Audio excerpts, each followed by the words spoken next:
అయితే క్రైస్తవ దేశం అమెరికా బైబిల్ నిషేధించింది. 1968లో అమెరికా సుప్రీంకోర్టు ఒక తీర్పు ఇచ్చింది. స్కూల్స్‌లో చిన్న పిల్లలకి బైబిల్ బోధించకూడదు. అది శాస్త్ర విరుద్ధం అని చెప్పి. భారతదేశంలో ఎప్పుడు బైబిల్ నిషేధించలేదు. భారతదేశంలో క్రైస్తవుల మీద, క్రైస్తవ విశ్వాసాల మీద దాడి జరుగుతుందని చెప్పి వీడు అంటున్నాడు ఇక్కడ. రీసెంట్‌గా మొన్న కాలిఫోర్నియాలో కూడా బైబిల్ నిషేధించింది.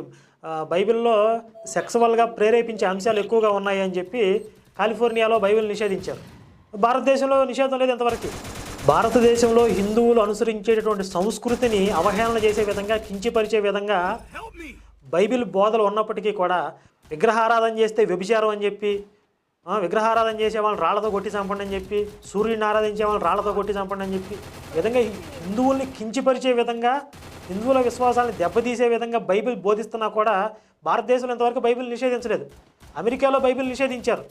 వీడికంటే ఏదో తక్కువైపోయిందంటే ఇక్కడ ఈ జనరల్ నాలెడ్జ్